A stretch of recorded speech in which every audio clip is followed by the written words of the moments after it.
Ok, bom dia a todos e todas. Sejam bem-vindos à conferência da Sabesp para a discussão dos resultados referente ao terceiro trimestre. Meu nome é Mário Sampaio, sou superintendente de captação de recursos e de relações com investidores da Sabesp. Hoje temos conosco aqui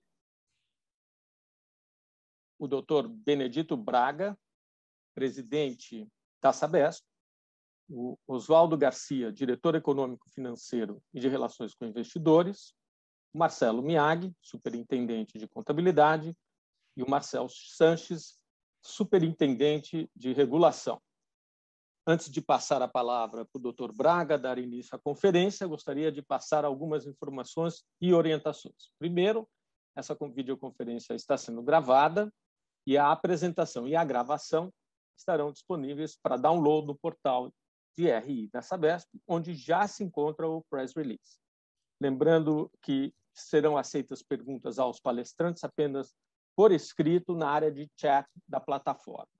A nossa conferência terá aproximadamente 1h e 30 minutos, sendo que reservaremos 45 minutos para responder as perguntas de analistas e, ao final, daremos aí um tempo para a pergunta dos jornalistas. Bom, para concluir com essas orientações, pequeno disclosure, gostaríamos de esclarecer que eventuais declarações que possam ser feitas durante esta conferência relativas às perspectivas de negócio da companhia, projeções e metas operacionais e financeiras constituem-se em crenças e premissas da diretoria da Sabesp, bem como informações atualmente disponíveis para a companhia. Considerações futuras não são garantias de desempenho, envolvem riscos, incertezas e premissas, pois se referem a eventos futuros e, portanto, dependem de circunstâncias que podem ou não ocorrer. Investidores devem compreender que condições econômicas gerais, condições da indústria e outros fatores operacionais podem afetar os resultados futuros da empresa e podem conduzir a resultados que diferem materialmente daqueles expressos em tais considerações futuras. Bom, vamos agora uma imagem para todos. Eu vou passar a palavra para o Dr. Braga. Dr. Braga, a palavra para o senhor fazer a abertura dessa conferência. Muito obrigado, Mário. Bom dia a todos. Uma satisfação muito grande em trazer nessa manhã chuvosa boas notícias a todos. Tivemos resultados financeiros muito positivos, mas vou deixar essas boas notícias financeiras para que o nosso CFO, Dr. Oswaldo Garcia, apresente aos senhores. Eu queria aqui iniciar com 3 ou 4 temas de interesse de todos, inclusive em função dessa minha boa notícia de uma manhã chuvosa, com relação à segurança hídrica. Nós estamos com uma situação de seca extrema na região sudeste do Brasil, todos têm conhecimento disso, que afetou, inclusive, o setor elétrico e também, como o doutor Oswaldo depois eventualmente poderá relatar, questões de custos de energia que aumentaram em função desta seca extrema que nós estamos tendo. E aí conseguimos uma autorização especial da Agência Nacional de Águas para que pudéssemos trazer do reservatório Jaguari, na bacia do Paraíba do Sul, para o sistema Cantareira, o reservatório Atibainha, 40 milhões de metros cúbicos adicionais até o final deste ano, aumentando, então, aí a nossa segurança hídrica.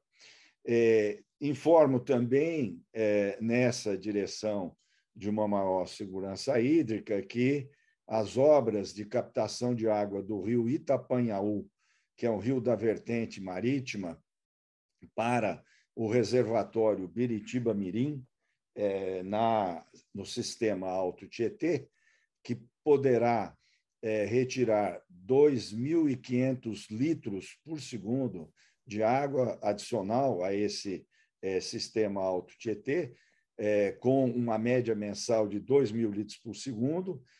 As obras caminham celeremente e já no primeiro semestre do próximo ano teremos a inauguração desse sistema, não é? Com relação à precipitação, nós tivemos um outubro que foi um pouco acima da média, mas um novembro, nessas 2 primeiras semanas, ainda um novembro pouco chuvoso, mas temos ainda uma perspectiva de que nessa segunda parte de novembro deveremos ter mais chuvas para uma recuperação dos nossos sistemas de reservatórios, sem necessidade de termos qualquer medida extraordinária para garantir o abastecimento na região metropolitana de São Paulo. No interior, nós tivemos uma situação em Franca, no mês de agosto, setembro, tivemos que fazer racionamento, mas essa situação já foi superada e hoje o abastecimento em Franca está normal. Então, nos outros municípios, nos 375 municípios operados, estamos tranquilos com relação ao abastecimento.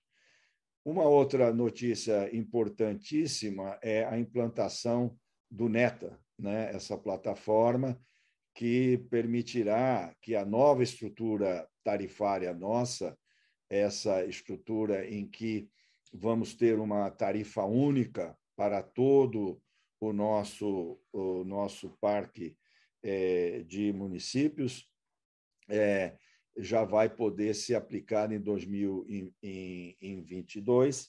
E lembrando que a tarifa mínima desaparece e vamos ter uma tarifa fixa de ligação, né? E um consumo de água variável. Então, a pessoa só vai pagar por aquilo que efetivamente consome, mas vai ter uma taxa fixa nessa nova estrutura tarifária. Também, através dessa plataforma NETA, nós vamos ter um relacionamento e interação do cliente muito melhor, né, com pagamento com PIX, cartão de crédito, ou seja, uma modernização importantíssima. Nós estamos nesse momento de implantação com algumas questões momentâneas de excesso de atendimento nos nossos sistemas, em função, inclusive, de uma fake news aí sobre contas fantasmas da Sabesp, etc. Mas esse sistema NETA traz uma eficiência muito maior e, inclusive, uma redução de inadimplência em função de estarmos agora trabalhando com CPF, CNPJ, além do RGI, e portanto, aí a nossa área corporativa fez um trabalho muito importante e inauguramos essa nova era do relacionamento com o cliente, do monitoramento dos nossos hidrômetros. Então, uma notícia muito importante de modernização da nossa companhia, né? Em relação à nova lei do saneamento e desse decreto que regulamentou o artigo 16b, no sentido de comprovar a capacidade econômico-financeira da companhia em função das metas de 2033, em relação a 99% de atendimento de água, 90% de atendimento de coleta e tratamento de esgoto. Nós estamos muito confortáveis com essas imposições. Vamos, sim, ter condição de comprovar a nossa capacidade econômico-financeira, em função, inclusive, de que os nossos maiores consumidores, nossos municípios de maior porte, não vamos ter que fazer ajustes em CAPEX. Já havíamos previsto chegar numa condição de universalização antes de 2033. Vale também aqui colocar que, infelizmente, o governo federal não agiu tempestivamente na regulamentação dessa lei, inclusive publicando esse decreto com atraso de 9 meses, a Agência Nacional de Águas regulamentando outros índices que terão que ser cumpridos também muito em cima da hora, mas nós estamos aqui trabalhando de forma célere para que tudo isso seja cumprido tempestivamente da nossa parte até 31 de dezembro, e com isso vamos estar absolutamente conformes com o novo marco legal do saneamento. Finalmente, só relatar que a Sabesp foi a única companhia do Hemisfério Sul a ter um acordo com o UNFCCC, que é a plataforma das Nações Unidas para as Mudanças Climáticas, onde nós estamos colaborando nesse movimento mundial de aumento da resiliência dos sistemas hídricos. Participamos ativamente na COP26, levando uma visão de que essas discussões das Nações Unidas, a 26ª que aconteceu, tem sido focado muito na questão energética, não é? O CO2, os problemas que vão acontecer daqui a um longuíssimo prazo, mas deixaram de se preocupar com a questão da adaptação, que é algo que está acontecendo nesse momento. Vejam a seca extrema que estamos passando, e a Sabesp tem sido um exemplo para o resto do mundo, das companhias de saneamento, que se preparou, que fez esse processo de adaptação às mudanças climáticas. Então, com satisfação, inclusive, que nós vimos que o relatório final do presidente da COP26 deu mais importância à questão da adaptação. E não só isso, a próxima COP, que vai acontecer no Egito o ano que vem, o foco será em adaptação e como isso vai impactar uma melhoria dos países menos desenvolvidos no Hemisfério Sul. Então, também dentro desse contexto de ESG, a companhia está muito atenta, está se fortalecendo cada vez mais nessa direção. Muito bem, eu acho que os senhores e senhoras estão muito mais interessados nesse momento de ouvir o nosso CFO e os resultados muito positivos na área financeira. Então, para isso, doutor Oswaldo, por favor, tem a palavra.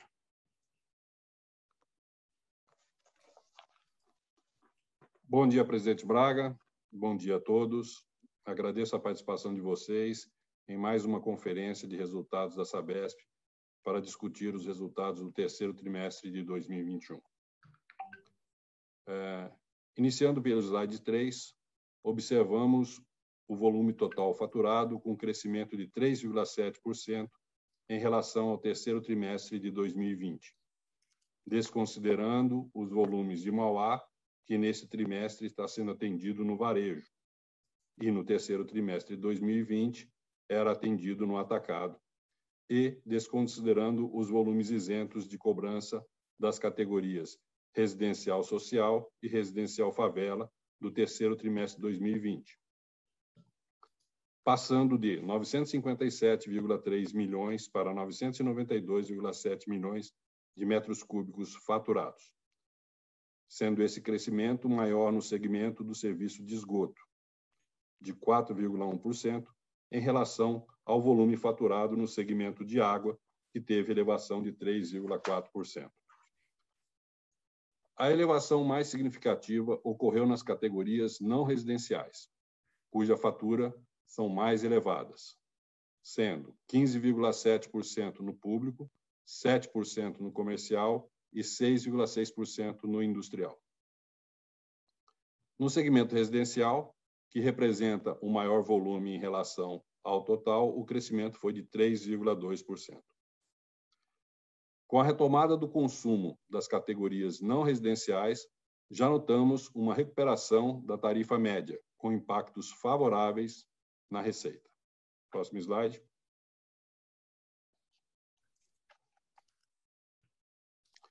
Seguimos para os slides com os destaques financeiros. A receita de serviços de saneamento apresentou elevação de 17,7% no período, passando de 3,6 bilhões de reais no terceiro trimestre de 2020 para 4,3 bilhões de reais no terceiro trimestre de 2021, principalmente em razão dos reajustes tarifários aplicados nas contas dos clientes em agosto de 2020, 3,4%, e desde maio desse ano, de 7%, cujos efeitos estão sendo integralmente refletidos na receita nesse trimestre, quando comparado ao mesmo trimestre do ano passado. A isto, soma-se o acréscimo de 3,7% no volume faturado total, o que explica o aumento relevante da receita total dos serviços de saneamento e a operação de distribuição de água no varejo no município de Mauá, que ampliou o equivalente a 24,7 milhões na receita do trimestre em comparação ao mesmo período do ano anterior. A receita líquida passou de 4,4 bilhões de reais para 5,2 bilhões de reais, conjunção do crescimento do volume faturado e da incorporação dos reajustes aplicados, conforme mencionado, bem como pela receita de construção, que contribuiu para um crescimento de 132,7 milhões no período. Os custos, despesas administrativas e comerciais, incluindo os custos de construção, tiveram aumento de 13,8%, passando de 3,5 bilhões no terceiro trimestre de 2020 para 3,9 bilhões no terceiro trimestre de 2021. Quando excluídos os custos de construção, o aumento foi para 14,3%, ou 347,5 milhões de reais. O EBITDA ajustado foi 275,7 milhões acima do EBITDA do terceiro trimestre de 2020, resultando em 1,8 bilhão de reais no terceiro trimestre de 2021, uma variação positiva de 18,2%. Quanto à margem EBITDA, que desconsidera a receita e custos de construção deste trimestre, esta foi ligeiramente maior, saindo de 44% para 44,4%. O lucro líquido fechou em 468,6 milhões, 11,1% acima do lucro apurado no terceiro trimestre de 2020, que foi de 421,6 milhões de reais. Reforço que este aumento foi apoiado nas receitas que cresceram de forma mais vigorosa, com a incorporação dos reajustes recentes, maior volume, retomada de segmentos não residenciais, levando a uma melhora da tarifa média.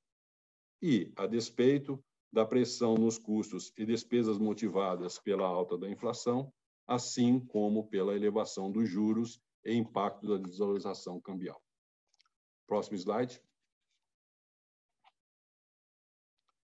Passamos para o slide dos custos e despesas. Os custos e despesas, quando desconsideramos os custos de construção, tiveram aumento de 14,3%, ou 347,5 milhões. Importante lembrar que a análise e comparação deste trimestre com o de 2020, em alguns casos, pode levar a distorções, pois diversas atividades foram paralisadas ou postergadas no ano passado em função das medidas do isolamento social.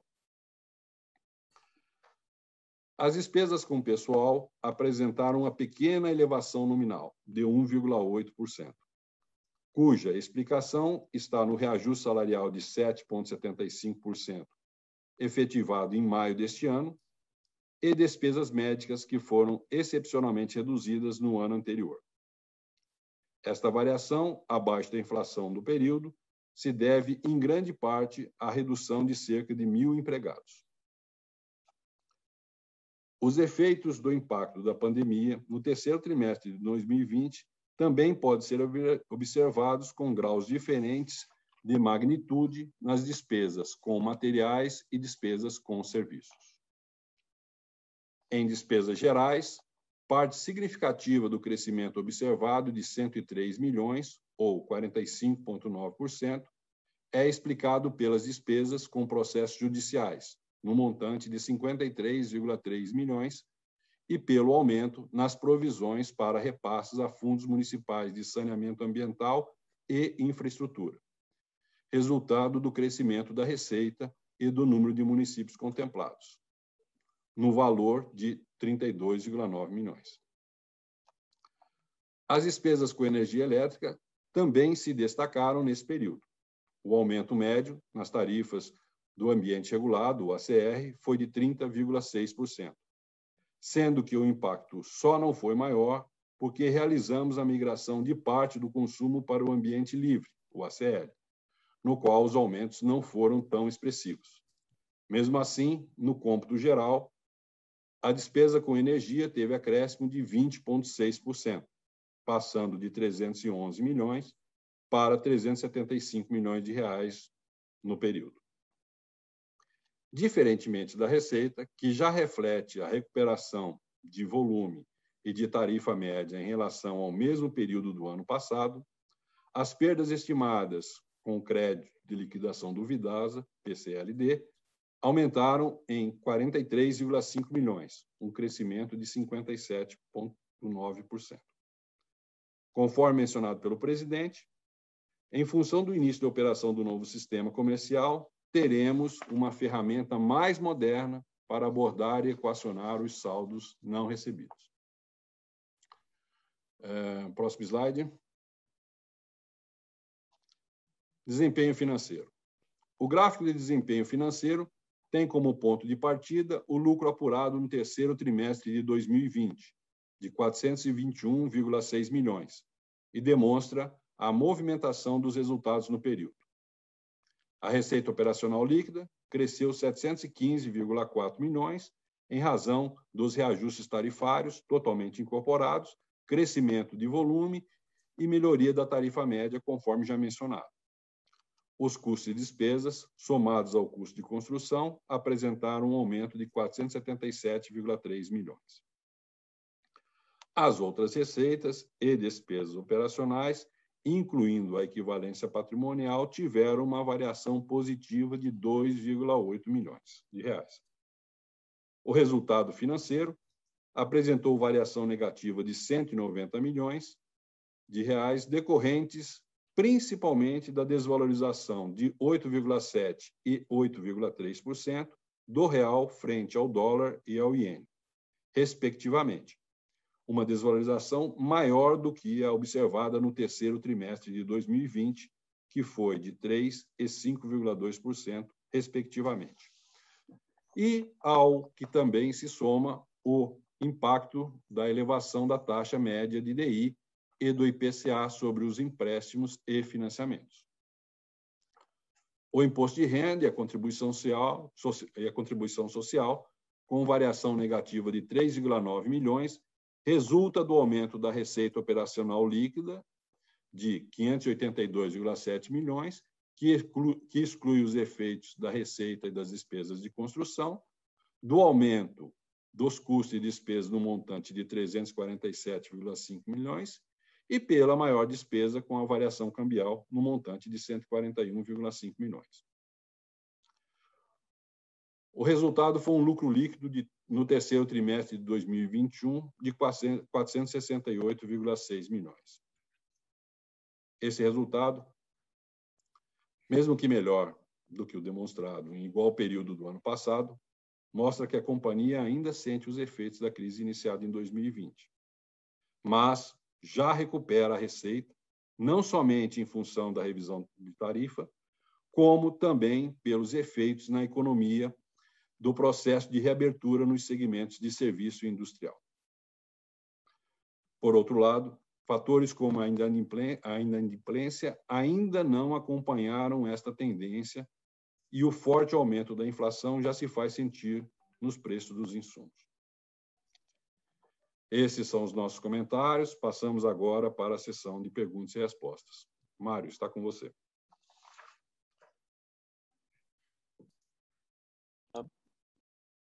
So everybody listening here, I just unmuted.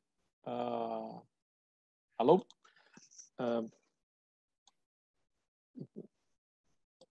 Ok, I'm taking Liberar over sua here, câmera, Mário. eu estou começando aqui. Vamos, então, iniciar a nossa sessão de perguntas e respostas. E com isso, nós vamos, antes, gostaria de dizer que as perguntas serão dos analistas e investidores. E, na sequência, nós vamos abrir a resposta para os jornalistas, como eu já comentei antes. Em função da limitação de tempo, é possível que algumas perguntas que a gente receba, né, não sejam respondidas, o que a gente pode fazer por escrito. Então, eu vou começar com a primeira pergunta aqui. Deixa eu já preparando.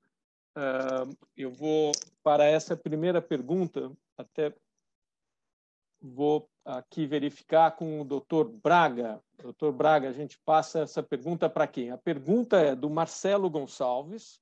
Tá? Ele tem várias perguntas referentes à tarifa, receita requerida contra a receita oferida, reajuste da inflação, qual o indicador, período, e aí, quando que vai ser efetivada a estrutura tarifária, quando que vai acontecer. Então, eu estou aqui, doutor Braga, passando aqui para o senhor nos orientar. Pois não, quem Mário. Responde. Pois não. A implantação da nova estrutura tarifária vai acontecer em abril do ano que vem e implementada em maio, né?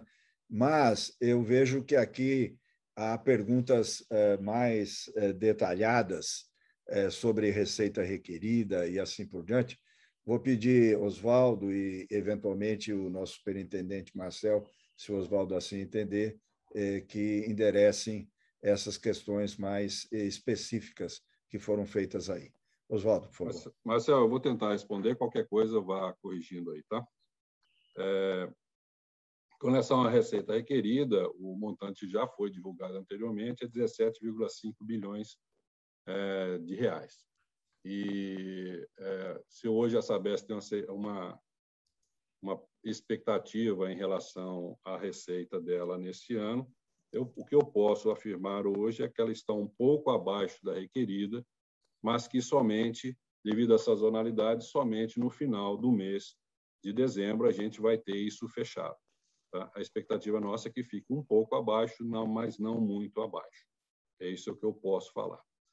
Com relação à questão do período de avaliação da inflação, lembrar que o nosso P0 foi fevereiro de 21, e que, portanto, como a agência deve tratar esse assunto lá em março, vamos ver qual índice vai estar divulgado até então para que ela possa fazer o ajuste inflacionário no período. Lembrando que ela vai ser discutida em abril e implementada a partir de maio. Com relação à nova estrutura tarifária, é aquilo que o presidente já falou, implantada a partir de maio de 22. Okay. Algum complemento, Marcel? Não, doutor Oswaldo. Perfeito. Tá. Então, vamos. A próxima pergunta é do Gabriel Tiepo.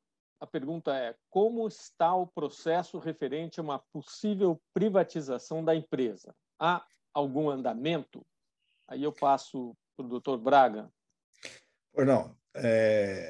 Sempre lembrando que esse tema do Estado societário da companhia é competência do nosso controlador. Não cabe aqui à diretoria executiva entrar no mérito dessa discussão.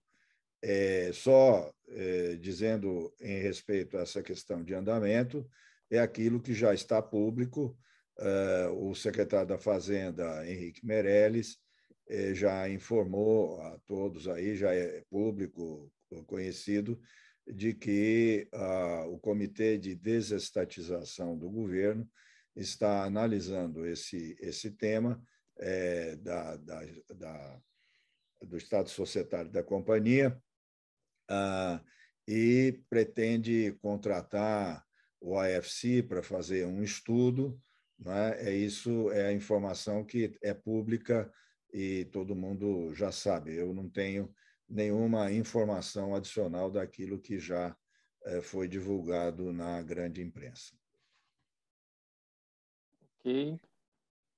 Bom, a gente está aguardando entrar em perguntas, né? Por enquanto tivemos o Marcelo Gonçalves, o Gabriel Tiepo, entrou aqui uma pergunta do Marcelo Sandri. A pergunta é: gostaria de uma atualização sobre os investimentos no projeto Novo Rio Pinheiros. Como está o andamento do projeto versus cronograma, CAPEX já investido, mensuração de resultados até agora e expectativa de conclusão?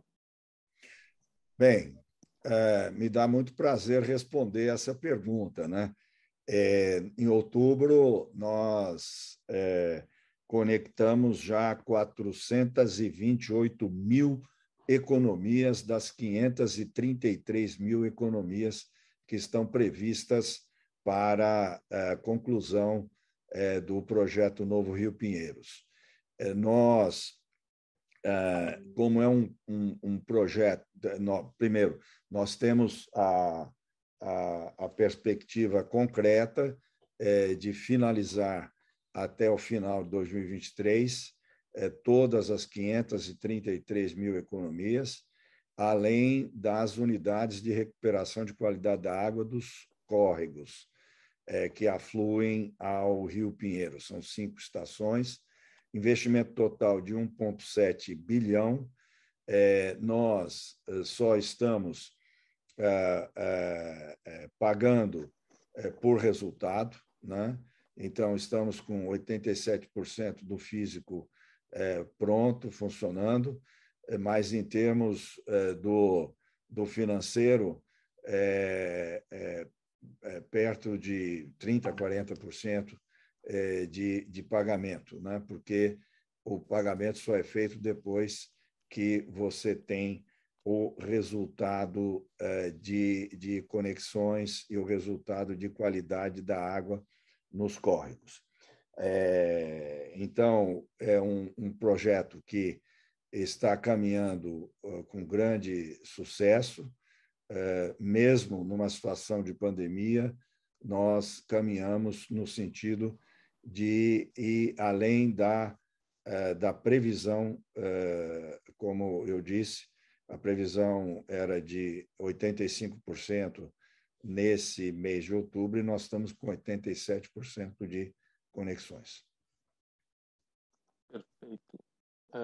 Vamos em frente. Tem uma pergunta do Daniel Travitsky. A pergunta é: poderiam comentar sobre planos de expansão das operações da empresa, participação em leilões de saneamento e expansão para outros estados? Olha, a empresa está muito ligada nesse tema dos novos negócios, né, da expansão de mercados, inclusive Dr. Oswaldo, no âmbito da diretoria financeira e de relação com investidores, tem uma superintendência especificamente alocada para tratar do tema de novos negócios. Nós estamos olhando esse tema com grande interesse, né? Nós estamos focando, nesse momento, na universalização, no cumprimento das metas dos nossos contratos de programa para 2033, como eu relatei na minha fala inicial, mas estamos observando isso. Temos até consultoria externa de M&A para fazer esses movimentos. Estamos concorrendo em Orlândia, né, solo, numa licitação para atendimento dessa cidade próxima lá da região de Franca, onde nós já operamos, mas talvez o doutor Oswaldo pudesse complementar aí com alguma observação nessa nossa área dos novos negócios. Presidente, respondendo e complementando aí, é basicamente o que você falou. Realmente, o nosso foco está hoje em dia no atendimento dos nossos 375 contratos, na comprovação da capacidade econômica financeira da empresa e no CAPEX envolvido. Porém, é claro que depois do dia 1º de janeiro, e como a gente tiver as confirmações das capacidades financeiras nas outras empresas, a gente espera que esse mercado seja bastante movimentado. Então, a área financeira, juntamente, principalmente na área de novos negócios, está totalmente focada em ver que oportunidades são, primeiro dando prioridade aqui dentro do Estado e, posteriormente, vendo o que é possível fazer, participando dos leilões, quer de maneira solo, quer associado a algum outro privado. Ok, vamos em frente. Olha, entrou uma pergunta da Carolina Carneiro, do Credit Suisse. A pergunta é sobre a implementação da ferramenta nova de cobrança que o Dr. Braga comentou. Especificamente, ela quer saber quanto tempo vocês acreditam que ela será implementada e expectativa para a redução de PDD, se já seria no 4º trimestre. Então, eu passo a palavra. Olha, nós estamos... A ferramenta já está em funcionamento, né?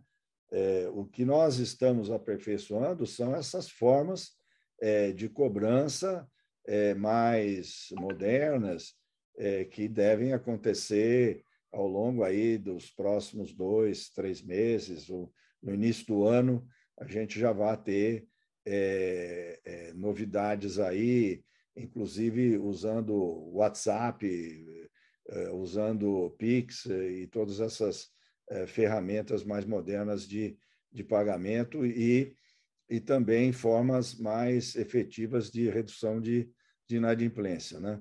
Mas não vamos dizer, a ferramenta já está funcionando, mas esses upgrades que ela permite vão acontecer aí nos próximos 3, 4, 5 meses. É isso.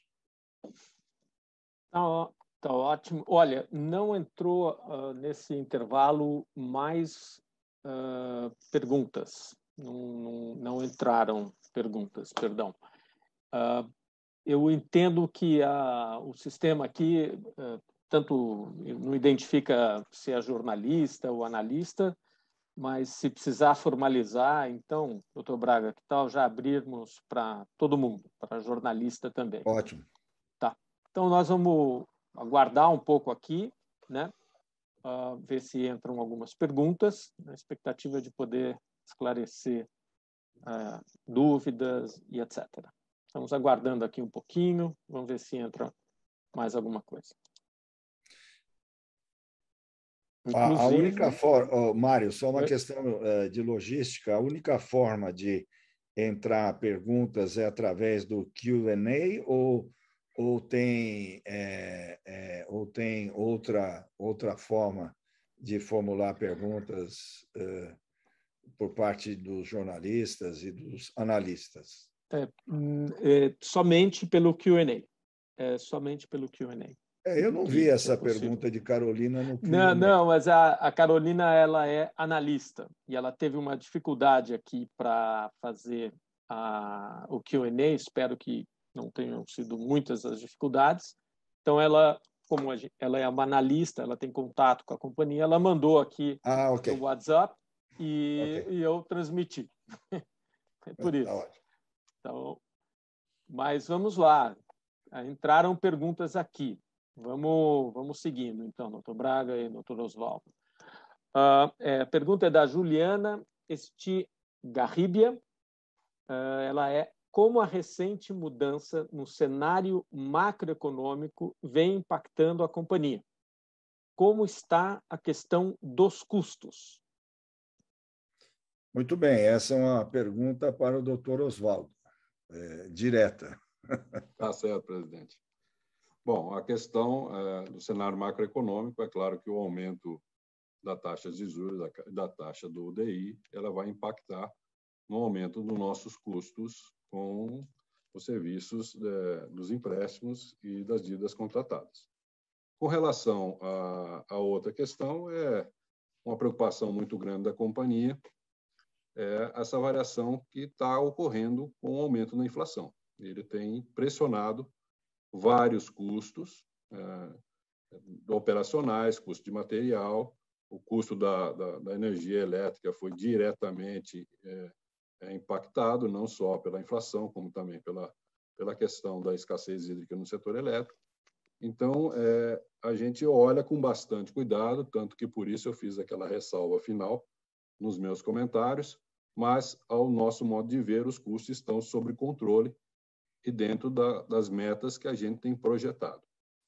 Pressões existem. O que a gente está trabalhando nesse momento é exatamente para que essas pressões não se materializem. Ok. Temos, então, vamos em frente. Eu acho que tem uma próxima pergunta que acho eu que já foi respondida, mas eu vou fazer. É o Alain Ravagnani. Ele pergunta se a Sabesp pretende participar de futuros leilões de saneamento. Eu entendo que já foi respondido, mas eventualmente mais algum comentário nossos? Não, veja, como tanto eu quanto o Oswaldo respondemos, nós estamos atentos com a possibilidade de participar na medida em que isso não comprometa o cumprimento dos nossos contratos de programa, que agora, com o novo marco regulatório, nós temos aí um desafio muito importante também, não é? Quer dizer, o marco abriu essa possibilidade de novos negócios, mas também colocou questões muito sérias com relação ao não cumprimento de metas de contratos existentes. Então, é por isso que nós estamos focados aí, mas, obviamente, como o Oswaldo mencionou também, nós estamos atentos na medida em que isso trouxer resultados financeiros importantes que possibilitem, inclusive, uma aceleração desta universalização do Estado de São Paulo, serão considerados. Queria aproveitar, Mário, que parece que eu falei que nós entregaríamos o novo Rio Pinheiros no final de 2023. Não falei, não. Se alguém entendeu 2023, entendeu errado, tá? 2022, ano que vem, Pinheiros limpo, do ponto de vista da Sabesp. Perfeito. Então vamos lá, doutor Braga. Próxima pergunta, o Marcelo Gonçalves, que fez as perguntas iniciais sobre receita, ele volta com um pedido de detalhamento, esclarecimento. Vamos lá, a pergunta é, sobre a receita requerida, apenas um esclarecimento, essa receita é de 17,5 bilhões para 2021 e com base em preços de fevereiro de 2021, ele pergunta. Sim. E continua. E isso é receita líquida? Sim. Nos dois casos, a resposta, Marcelo, é sim. Ok. Então, vamos lá. Ok. Aguardando aqui mais alguma pergunta.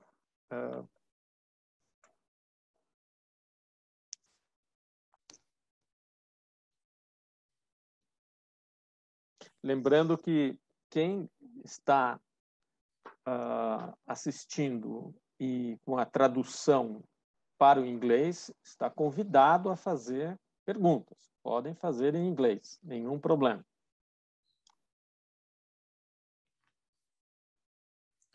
A Sabesp está inovando, né? Aproveitando aí, Mário. A Sabesp está inovando. No passado, a gente usava 2 períodos de tempo nosso para tratar em português, depois em inglês. Com o advento da tecnologia Zoom, hoje nós estamos fazendo ao mesmo tempo o call e a chamada virtual, né? Em inglês e em português. Tornando assim, mais eficiente o nosso trabalho aí, né? Cortamos quase pela metade o custo de fazer call, o custo aqui da equipe. Isso aí, muito bem. Disponibilidade. Doutor Oswaldo está muito feliz. Todos felizes. Bom, vamos ver se entra mais uma pergunta. Sim, entrou uma pergunta da Mariane Moraes. Poderiam detalhar a estratégia de financiamento da companhia, novas captações, potenciais recompras? Então, está aí. Oswaldo. Doutor Oswaldo, vamos lá. Cara, eu acho que essa daí é melhor você, né? Vamos te prestigiar, né? Já que você é o responsável da área direto e está fazendo parte aqui. Por favor, sinta-se à vontade. Tá bom. Bom, deixa eu responder, Maria, obrigado, da seguinte maneira. A companhia, ela tem um processo intenso de captação e de refinanciamento, ela tem uma programação, ela tem buscado diversificar as fontes.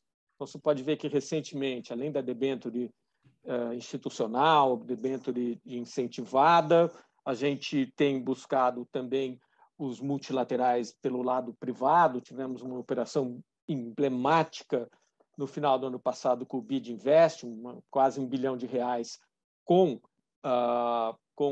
em reais, não em moeda estrangeira. Aliás, essa é uma tendência. A companhia, por orientação da diretoria e do conselho, está procurando reduzir, na medida que a oportunidade chega à exposição cambial. Então, assim, a estratégia para o nosso é diversificação e antecipação do máximo possível das captações.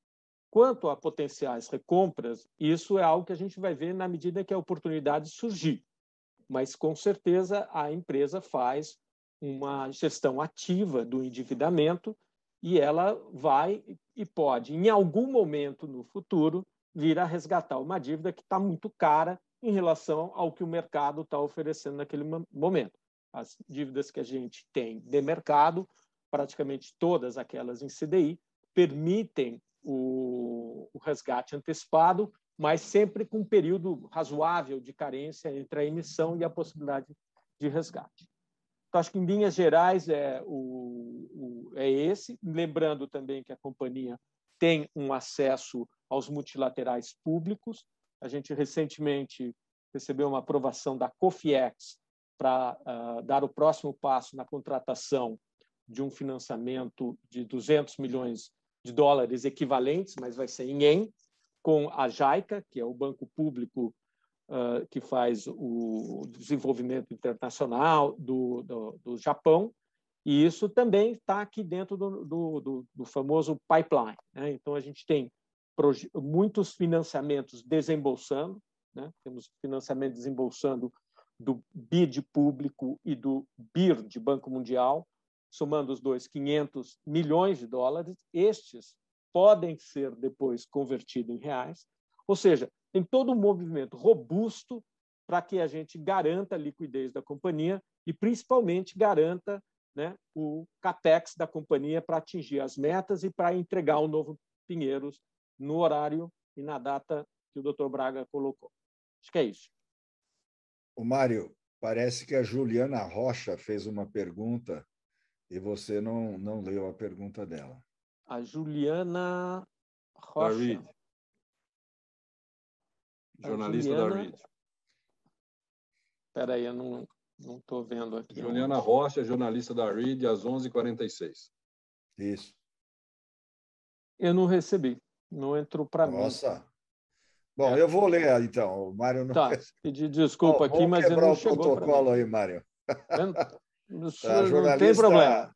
Da REDD Intelligence pergunta, que é um detalhamento dos meus comentários iniciais, e a Sabesp não espera que seja necessário racionamento e medidas adicionais de abastecimento. Qual é o cenário para 2022? A empresa espera iniciar o período de seca com qual nível de reservatórios? Bom, é o seguinte, Juliana, nós, ao longo desses anos, nós fizemos 3 movimentos, né? Um movimento na linha de aumentar a infraestrutura, tá?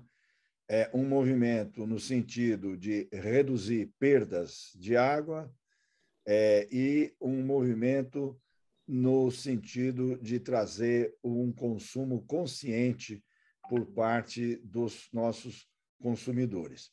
Então, nós tivemos sucesso nesses 3 movimentos, né? Por isso que hoje nós podemos dizer que não temos previsão de racionamento nesse momento, né? Nós estamos em novembro, numa expectativa de chuvas neste mês de novembro, no mês de dezembro, janeiro e fevereiro, que são os meses chuvosos, né? Há uma divergência na previsão climática entre os institutos de pesquisa, uns indicando Laninha, outros não indicando Laninha. Laninha significa que nós teríamos um verão mais seco, a não existência, nós teríamos um verão normal. Então, há incertezas. O que nós temos como expectativa é a média, né? É aquilo que acontece mais frequentemente, ou a moda, e, portanto, nesse momento não há uma perspectiva de que tenhamos dificuldades. Agora, não teremos dificuldade nenhuma caso venha a acontecer um verão seco. Nós temos alternativas para enfrentar um desafio tão complicado como esse, né? Nós já temos a experiência de usar a reserva técnica, já usamos. Só para você ter ideia, o Cantareira tem uma reserva técnica de água do tamanho do reservatório cheio de Guarapiranga, né? que é o terceiro maior sistema produtor de água da região metropolitana de São Paulo. Portanto, nós, nesse momento, não temos nenhuma perspectiva de racionamento. Agora, se acontece uma situação, nós, por exemplo, em Franca, fizemos rodízio de água em Franca. Por quê? Porque lá não tinha ainda, né? O ano que vem, no primeiro semestre, já vai estar tudo resolvido em Franca, teve chuva lá, não tem mais problema. Porém, nós, quando ocorreu uma situação mais difícil, foi necessário ter o rodízio para que as pessoas pudessem ter, com a caixa d'água, né, a água para fazer as suas necessidades básicas, né? Mas não há essa perspectiva hoje na região metropolitana de São Paulo. Perfeito. Agora está explicado um pouco, doutor Braga, a tela que eu não olhei. Mas vamos continuar aqui. Não tem perguntas. Vamos, doutor Braga, dar mais aí 3 minutinhos para entrar uma pergunta e entrando respondemos e encerramos. Ou esperamos aí um pouco mais, doutor Braga, Oswaldo, fazemos isso? Olha, vamos aguardar mais aí uns 3, 4 minutos. Se não tiver perguntas, vamos encerrar a reunião, porque não há motivo para ficar mais tempo aqui, né? Fechado. Nós temos 126 participantes nessa reunião e certamente aqueles que tinham perguntas fizeram as perguntas que achavam pertinentes. Perfeito. Estamos aí.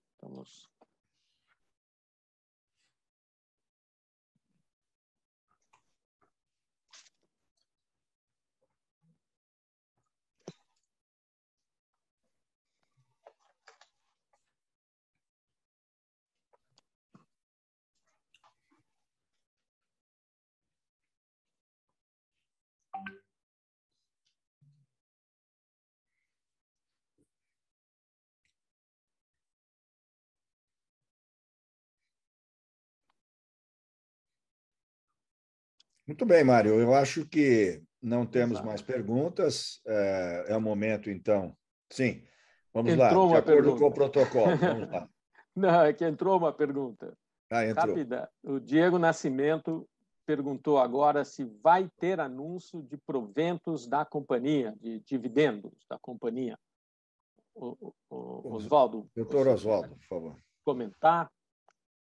Os proventos previstos são os mínimos legais de 25%, e será quando fecharmos o balanço do ano que vem para a gente poder determinar o lucro da empresa e isso. E também complementando a resposta, não existe previsão de mudar essa estratégia dos proventos de 25%, uma vez que a gente está com um plano de investimento altamente audacioso para cumprir as obrigações que existem no marco legal de saneamento e para fazer o mais rápido possível a universalização dos serviços no estado de São Paulo.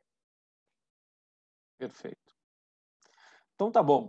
Doutor Braga e Oswaldo, vamos encerrar. Eu vou passar, então, a palavra para o doutor Braga fazer as considerações finais.